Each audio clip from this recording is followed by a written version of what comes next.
अस्सलामुअलैकुम स्टूडेंट्स, उम्मीद है कि आप लोग खैरियत से होंगे। आज हम अपनी ग्रेड 5 में साइंस को स्टडी करेंगे और आज हमारा यूनिट है यूनिट नंबर 3 और आज हमारा यूनिट का नेम है our body microbes. So student, open your book with me. Today our unit name is our body microbes. हमारे जिस्म के जरासीम। On Earth, there is a variety of organisms, both microscopic and macroscopic. Macroscopic organisms are visible to the naked eye, like animals and plants, but some organisms are so tiny that can only be seen under a microscope. Student, इस paragraph में हमें बताया गया है कि हमारी अगर आप ज़मीन पे देखें तो आपको मुख्तलिफ़ तरह के हर तरफ जानदार नज़र आएंगे, लिविंग ऑर्गेनिज़म्स आपको नज़र आएंगे। कुछ लिविंग ऑर्गेनिज़म जैसे एनिमल और प्लांट हैं जिन्हें हम आम आँख से देख सकते हैं, वो हमारे पास क्या कहलाते हैं? मैक्रोस्कोपिक। और वो जानदार जिन्हें आप आम आँख से नहीं देख सकते, वो बहुत छोटे होते हैं, उनको देखने के लिए आपको माइक्रोस्कोप की ज़रूरत होती है और वो यूनिसेलुलर होते हैं, एक सेल पे डिपेंड करते हैं, एक सेल से बने हुए होते हैं, उन्हें हम कहते हैं microscopic.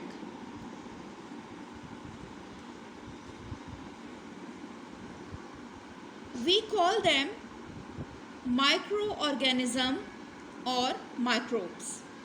The term microorganism is derived from two words. Micro mean very small and organism mean a living thing.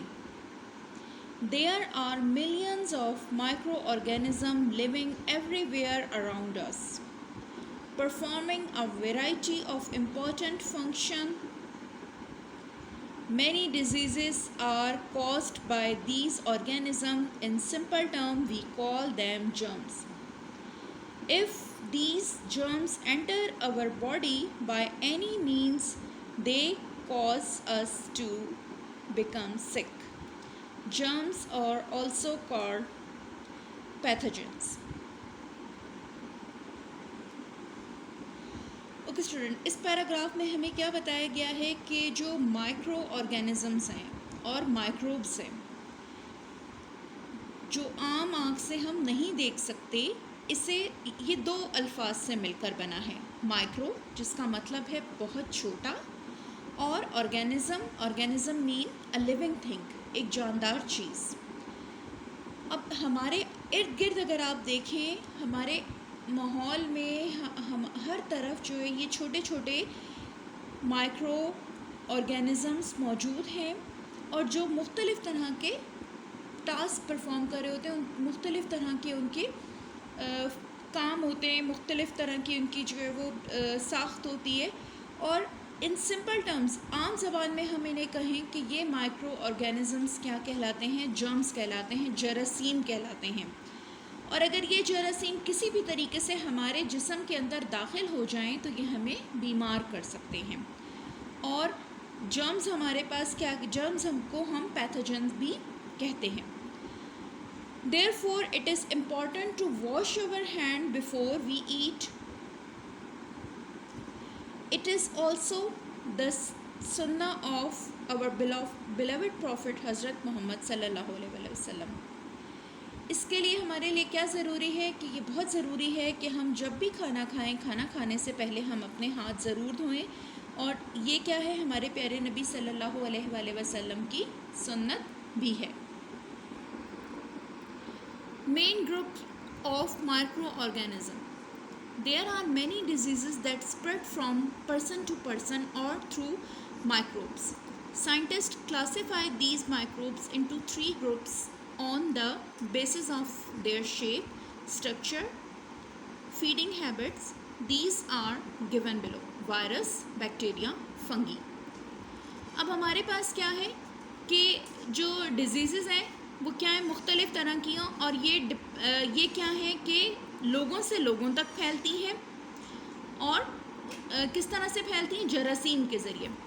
किसी एक इंसान से दूसरे इंसान को जरासीम लग जाते हैं और वो बीमारियां फैलना शुरू हो जाती हैं।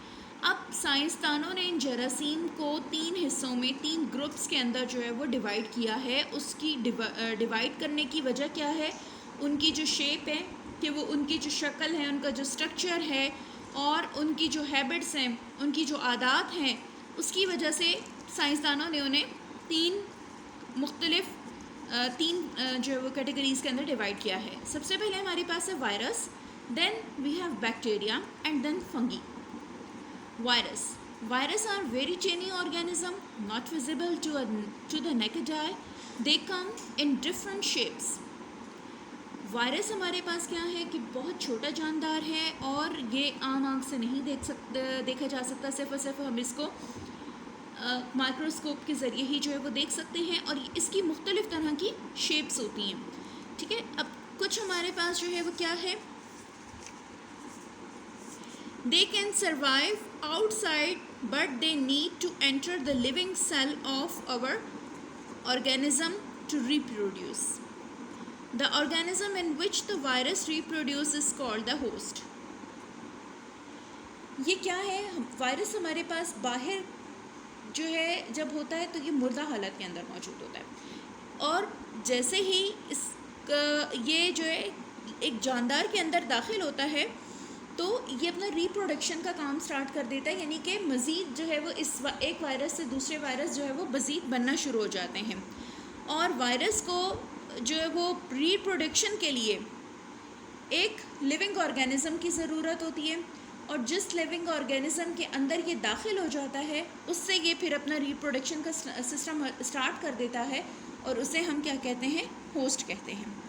Virus do not make their own food. Virus अपनी खुराक खुद नहीं बनाता बल्कि ये they depend on other living cells which is why they are called parasites. अब यहाँ पे क्या है कि पैरासाइट्स वो होते हैं जो दूसरों से अपनी खुराक तैयार करते हैं। अब वायरस खुद अपनी खुराक नहीं तैयार कर सकता बल्कि ये क्या करता है? होस्ट से, जिसके अंदर ये ग्रो करता है, रिप्रोडक्शन का सिस्टम स्टार्ट करता है, उससे अपनी खुराक हासिल करता है। दे multiply rapidly in warm and moist places. और ऐसी जगहें जहाँ गर्मी ज़्यादा हो और नमी हो, उन जगहों पे ये क्या है? बहुत तेज़ी के साथ फैलते हैं। Virus is a Latin word meaning poison, so they are completely harmful and infect the host cell. Some viral diseases include measles, mumps, hepatitis, chickenpox. अब आपके पास क्या है कि जो वायरस है वो हमारे पास लैटिन वर्ड से निकला है, लातीनी लफ्ज़ से निकला है और इसका मतलब है जहर।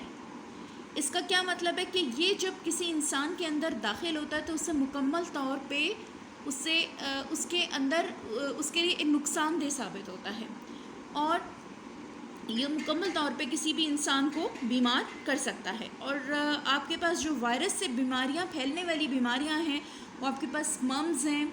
ठीक है, मम्स जिन्हें हम कन पेड़ कहते हैं, जो कान के पास गिल्टियाँ हो, दोनों कानों के नीचे गिल्टियाँ हो जाती हैं और हमारा गला जो है वो सूज जाता है और कान में शदीद किस्म का दर्द होता है। मीज़ल्स, छोटे छोटे जो है वो आपके पूरी बॉडी के ऊपर दाने निकल आते हैं। हेपेटाइटिस, आपके जिगर की जो है वो बीमारी होती है जिसमें आपका ब्लड नहीं बन रहा होता। चिकन पॉक्स, आपकी पूरी बॉडी के ऊपर रेड कलर के जो है वो सब हाई फीवर के साथ दाने निकल आते हैं और आप अगर उन्हें जो है वो प्रॉपर ट्रीटमेंट ना मिले तो वो एक दूसरे वो आपको बहुत ज़्यादा जो है वो नुकसान पहुंचा सकते हैं और वो एक इंसान से दूसरे इंसान के ऊपर भी ट्रांसफ़र होते हैं। Bacteria are small unicellular organism present all around us. Can only be seen with the help of microscope. Bacteria are different shape, rod, spiral, round. Some have a tail-like structure called flagella which helps them to swim as shown below. अब bacteria क्या है? ये भी unicellular यानी एक cell से बना हुआ जानदार है जो क्या करता है, हमारे हर तरफ फैला हुआ है और सिर्फ ये इसको हम माइक्रोस्कोप से ही देख सकते हैं। खुर्दबीन जो बहुत छोटे छोटे जो है वो जानदारों को देखने के लिए इस्तेमाल हो सकती है, सिर्फ हम उसे देख सकते हैं। अब बैक्टीरिया की मुख्तलिफ़ तरह की शेप्स होती हैं, लाइक रॉड, एक बिल्कुल रॉड की तरह सीधा होता है, स्पायरल राउंड जैसे स्प्रिंग होता है राउंड हुआ हुआ, इस तरीके से जो है वो जैसे ये आपका राउंड हुआ हुआ है इस तरह से राउंड हुआ हुआ होता है। और tail like structure, tail like इस तरह से, ये देखें ये टेल इसकी बनी हुई होती है, ठीक है, जिससे क्या करता है, हेल्प करता है इसको स्विम करने में, ठीक। Bacteria grow and reproduce outside with in the body and cause infection. Bacteria क्या करता है कि बॉडी के बाहर, जिस्म के बाहर जो है वो रहता है और उसे बीमार करता है। They grow and multiply rapidly and make us ill. ये जो है वो तेज़ी से क्या करते हैं, बढ़ते हैं और हमें बीमार करते हैं। Some common bacteria caused by the bacteria are mouth sore, tooth decay, ear infection, cholera, typhoid, food poisoning and pneumonia. Some bacteria are useful to human being. For example, useful bacteria lives in our intestine and help us to use important food, nutrients and aid in digestion. अब यहाँ हमारे पास क्या है कि bacteria, दो तरह के बैक्टीरिया होते हैं। एक हमारे पास हेल्पफुल बैक्टीरिया हैं। हेल्पफुल बैक्टीरिया जो है वो इंसान की बॉडी के अंदर मौजूद होते हैं, इंस्टेंटाइन के अंदर मौजूद होते हैं, और वो जिस्म के अंदर जो हमारी ख़ुराक हम लोग इस्तेमाल करते हैं उसके ग़िज़ाइयत को हमारी बॉडी के अंदर एब्ज़ॉर्ब करने में हेल्पफुल होते हैं। और दूसरा जो है ये क्या करते हैं कि जब हम ख़ुराक खाते हैं, जो भी हम खाना खाते हैं उसको हज़म करने में हमारे लिए मददगार साबित होते हैं, हमारे इंस्टेंटाइन के, स्मॉल इंस्टेंटाइन के अंदर मौजूद होते हैं। और एक हमारे पास है हार्मफुल बैक्टीरिया। अब हार्मफुल बैक्टीरिया क्या करता है कि हार्मफुल बैक्टीरिया जो है वो हमारे जिस्म के बाहर होता है और उसके जर्म्स जब हमारी बॉडी के अंदर दाखिल होते हैं, वो जरासीम जब हमारी बॉडी में अंदर जाते हैं तो वो हमें बीमार कर देते हैं। जैसे टाइफाइड हो गया, जैसे आपके पास फूड पॉइजनिंग हो गया, क्लोरिया आपके पास हो गया, इन्फेक्शन, नमूनिया, इस तरह की जो बीमारियां हैं वो इनसे फैलती हैं। Fungi are multicellular organism. They are different type of fungi. They are also exist in a variety of different size, ranging from microscopic to macroscope. Mold and yeast are common example of microscope fungi, while mushrooms are macroscopic fungi. अब fungi हमारे पास क्या है, multi cellular organism भी है, और ये मुख्तलिफ़ तरह की फंगी जो है वो होती है। अब ये हमारे पास मुख्तलिफ़ तरह की फंगी और ये डिफरेंट साइज़ के अंदर होती है, और ये माइक्रोस्कोपिक भी होती है, यानी कि आम आँख से नहीं देखी जा सकती, और ऐसी भी होती है जैसे हम आम आँख से देख सकते हैं। और उसकी जो मिसाल है वो हमारे पास क्या है, मशरूम्स है, ठीक है। मशरूम्स अक्सर आप लोगों ने देखा होगा जहाँ पे फूल पौधे ज़्यादा लगे हुए होते हैं, वहाँ छोटी छोटी बिल्कुल छतरी नुमा चीज़ें, छोटी छोटी वो खुद निकल आती हैं वहाँ पे, जहाँ पे नमी वाला एरिया हो ज़्यादा, और जहाँ उनको मौसम आबो हवा मुवाफिक मिल जाए तो वहाँ पे खुद ब खुद जो है ना वो निकल उग जाती हैं। उन्हें मशरूम्स कहते हैं, और वो काफ़ी जहरीली होती है। फंगी में look like plant but they can not make their own food. Fungi जो है वो पौधों की तरह नज़र आती है, लेकिन वो अपनी खुराक खुद तैयार नहीं कर सकती. इंस्टेड दे कंज्यूम लिविंग और dead decaying matter by making them rot. और ये क्या करती है, ये जो हमारे पास लिविंग और डेड जो जानदार और मुर्दा जानवर होते हैं उनमें से जो है वो उन्हें ख़राब करके उनसे अपनी खुराक तैयार करती है. दे आर फाउंड और रोटन फूड. ये किसके अंदर मिलती है आपको, ख़राब खानों के अंदर. रोटन कैसे कहते हैं, ख़राब गले सड़े हुए जो खाने होते हैं, सच एज ब्रेड. जो ब्रेड ख़राब हो जाती है उसके ऊपर आपने अक्सर देखा होगा कि जो है वो लाइट ग्रे या ग्रीनिश कलर की या समटाइम वाइट कलर की जो है वो फंगी लग जाती है.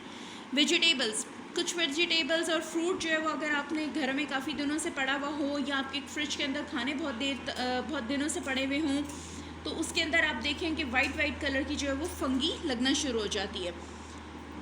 Fruit fungi develop very quickly when conditions are favorable. अब ऐसी अगर इनकी कंडीशन क्या हो, अगर इनके लिए मौके सूटेबल हों, इनके लिए जो है मुवाफ़िक हों, तो ये तेज़ी से ग्रो करती हैं. Damp and moist fungi are harmless but some cause disease. A common disease caused by fungi is athlete foot. अब हमारे पास यहाँ पे क्या है कि अक्सर पाँव में लोगों की एलर्जी हो जाती है. वैसे तो ये हार्मफुल नहीं होती, लेकिन कुछ जो है वो फंगी क्या है, हार्मफुल होती है. अब कुछ अक्सर लोगों के पाँव के अंदर जो बहुत ज़्यादा नमी में रहते हैं, या बहुत ज़्यादा जो लोग बंद जूते ज़्यादा पहनते हैं और उनके पाँव जो है वो हर वक्त नमी के अंदर रहते हैं, उसकी वजह से क्या होता है कि उनके पाँव के अंदर इन्फेक्शन हो जाता है. फंगल इन्फेक्शन जिसको हम कहते हैं, वो फंगी उनके पाँव में लगना शुरू हो जाती है. और अगर आप उसको ऐसा यानी कि रखें, ड्राई रखें और वो वेट ना हो, तो उसकी वजह से खुद फिर ये और ट्रीटमेंट प्रॉपर करें तो उससे वो ख़त्म भी हो जाती है. Advantages and disadvantages of micro organism. Some micro organisms are beneficial and some are harmful. अब कुछ हमारे लिए जो छोटे जानदार हैं वो क्या हैं, हमारे लिए कुछ हेल्पफुल हैं, हमारे लिए कुछ मददगार हैं, और कुछ हमारे लिए नुकसानदेह हैं. सम एडवांटेजेस एंड डिसएडवांटेजेस, कुछ उनके जो है वो हमारे लिए खूबियाँ और ख़ामियाँ जो है वो दी गई हैं. अब disadvantages of micro organism. Aid in digestion. Many bacteria live in the human intestine and aid in digestion of food. अब बैक्टीरिया क्या करता है कि हमारे स्टमक के जो इंस्टेंटाइन का हिस्सा है उसके अंदर मौजूद होता है, और ये हमें मदद करता है खाना को हज़म करने के लिए. Keep nitrogen in balance. Bacteria helps to keep the balance of nitrogen in the atmosphere. Such bacteria are called nitrogen fixing bacteria. अब हमारे फ़िज़ा के अंदर आपको पता है कि मुख्तलिफ़ तरह की एयर्स जो है वो मौजूद हैं, हवा मौजूद है. अब बैक्टीरिया क्या करता है कि वो नाइट्रोजन की मिक़दार को बढ़ने नहीं देता और उसे बैलेंस में रखता है. Helping making vaccine. Some micro organism are used for making vaccine. A vaccine is the synthetic substitute used to provide the immunity against one और सेवरल डिजीज़. अब माइक्रोस्कोपिक जो बैक्टीरिया है वो क्या करते हैं कि बाज़ात वैक्सीन बनाने के लिए भी कुछ बीमारियों के ख़िलाफ़ भी हम इनका इस्तेमाल करते हैं. और ये क्या करते हैं कि हमारे इम्यूनिटी, अब इम्यूनिटी क्या होता है, हमारी बॉडी का रेजिस्टेंस सिस्टम, यानी बीमारियों के ख़िलाफ़ क़ुव्वत मदाफ़ियत. हमारे सिस्टम के अंदर जो है वो एक क़ुव्वत मदाफ़ियत का सिस्टम होता है जो बीमारियों से महफूज रखता है हमें. और अगर हमारे अंदर कोई इस किस्म के जरासीम आ जाएं जो हमें बीमार कर सकते हैं, तो वो उनके ख़िलाफ़ लड़ता है. तो इसी तरह से इन जो है वो बैक्टीरिया को यूज़ करते हुए ऐसी मेडिसिन बनाई जाती हैं, ऐसी वैक्सीन्स बनाई जाती हैं जो जब हम इस्तेमाल करते हैं तो उसके बाद जब ऐसी कोई बीमारी हमारे ऊपर अटैक करती है तो ये उसके अगेंस्ट हमें सपोर्ट प्रोवाइड करते हैं. Help in food production. Different microorganisms are used to in production of different food items. For example, yeast is the fungus used in making the bread and cheese, while bacteria help in making yogurt. अब यहाँ पे आपके पास देखें कि कुछ हमारे पास जो है ये छोटे जो जानदार हैं ये क्या करते हैं, ये हमें खाने के एक फॉर्म को दूसरी फॉर्म में से बदलने के लिए भी इस्तेमाल होते हैं. जैसे आप देखें कि बैक्टीरिया जो है वो दूध को दही में बदलने के लिए इस्तेमाल होता है. इसी तरीके से जो है वो हम कुछ यीस्ट का इस्तेमाल करते हैं, जिसको ये फंगस है जो हमारे लिए हेल्पफुल होती है, जो हम क्या करते हैं ब्रेड वगैरह और चीज़, बटर वगैरह इस तरह की चीज़ें बनाने के लिए इस्तेमाल करते हैं. Help in making medicine. Micro organisms such as fungi are used to obtain different antibiotics. They are medicine that inhibit the growth of the destroy microorganism which cause disease in human and animals. अब कुछ bacteria और fungi जो है वो हम क्या करते हैं कि मेडिसिन बनाने के लिए इस्तेमाल करते हैं, एंटीबायोटिक्स बनाने के लिए इस्तेमाल करते हैं कि अगर कोई जरासीम हमारी बॉडी के अंदर शामिल हो जाएं तो उसके ख़िलाफ़ भी हम एक जरासीम के ही ज़रिए जो है वो क्या कहते हैं उसका इलाज किया जाता है, जिसको हम कहते हैं एंटीबायोटिक्स। और जो जरासीम इंसान को नुकसान पहुंचा सकते हैं, इंसान को और जानदार को, उसके ख़िलाफ़ वो एंटीबायोटिक इस्तेमाल की जा सकती हैं। अब डिसएडवांटेजेस ऑफ माइक्रो ऑर्गेनिज़म, अब इनके जो है वो खामियां क्या हैं?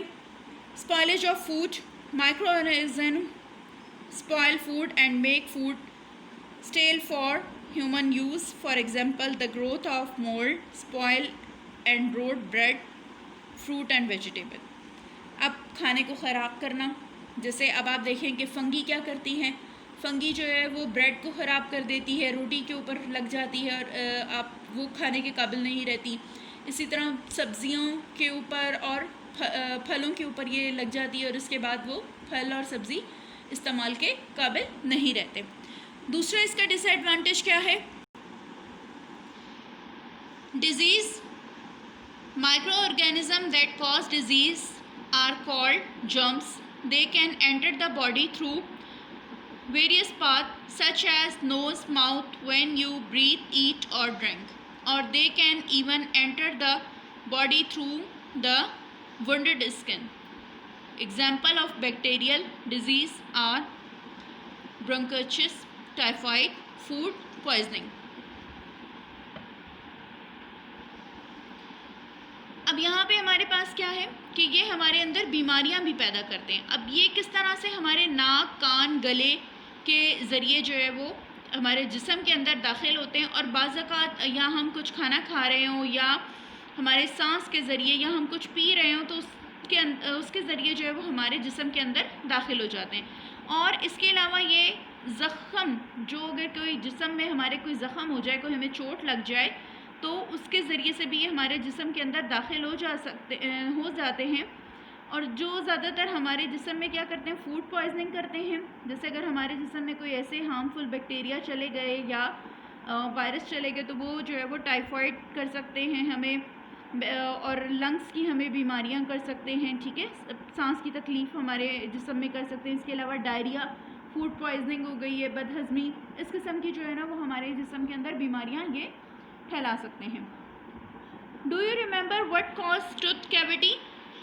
क्या आपको मालूम है कि हमारे जो दांत के अंदर कैविटीज़ होती हैं वो क्यों होती हैं? Fungi cause disease in human, plants and animal. In human fungi cause ringworm and in plants they cause smut in wheat and rice. Some viral disease are common, cold, polio, zoster, a skin disease, influenza etcetera. अब कुछ बीमारियां ऐसी हैं हमारे पास जो fungi की वजह से फैलती हैं और जो इंसानों के साथ साथ पौधों और जानवरों में भी फैलती हैं, ठीक है। अब फंगी जो है वो क्या करता है, रिंगवॉर्म हमारी स्किन के ऊपर जो है वो एक बीमारी होती है जिससे हमारी पूरी स्किन के ऊपर जो है वो ब्लैक कलर के जो है वो निशान पड़ना शुरू हो जाते हैं और उसे हम स्किन वॉर्म कहते हैं। इन plants they cause the Schmitt in wheat and rice. अब चावलों और गंदम के अंदर ये क्या करता है, स्मिट जो है वो उसको पैदा कर देता है, यानी आप वो देखें वो गीले से हो जाते हैं और उसके बाद उनमें जो है वो क्या कहते हैं, अगर नमी वाली जगह पर अगर वो ड्राई ना हो तो उसको भी ये फिर फंगस लग जाती है जिससे वो ख़राब हो जाते हैं। अब कुछ जो है वो वायरल डिजीज़ हैं, जैसे हमारे पास क्या है जो मौसम से फैलने वाली, मौसम के अंदर होती हैं, जैसे कोल्ड हो गया, पोलियो हो गया, फ़िज़ा में फैलने वाली डिजीज़ हो गई।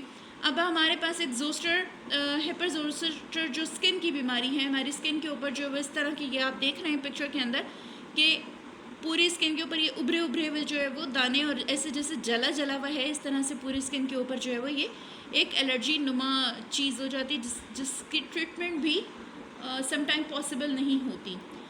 तो स्टूडेंट, आई होप कि आपको जो है वो आज का यूनिट समझ आ गया होगा। Watch the video carefully and read this unit. You will be able to understand the unit. What are we have in it unit? We have, this unit is about teeny living organism, जो बहुत छोटे living organism हैं जो हमारे आसपास मौजूद हैं, जो हमें आम आँख से नहीं नज़र आते, और वो किस तरह से हमारे, कुछ उसमें से हमारे लिए जो है वो हेल्पफुल हैं और कुछ हमारे लिए उसमें से हार्मफुल हैं, कुछ हमारे लिए नुकसानदेह हैं और कुछ हमारे लिए जो है वो फ़ायदेमंद हैं। तो वो जो लिविंग ऑर्गेनिज़म, जो छोटे जानदार हैं, वो किस तरह हमें बीमार करते हैं और किस किस तरह से जो है वो हमारे जिस्म के अंदर दाखिल हो सकते हैं, इस यूनिट के अंदर बेसिकली इन चीज़ों को डिस्कस किया गया है। प्लीज़ इस यूनिट को अच्छे से जो है वो रीड आउट कीजिए और वीडियो को अच्छे से सुनिए ताकि आप इस यूनिट के बारे में समझ सकें। टेक केयर स्टूडेंट्स, अल्लाह हाफ़िज़।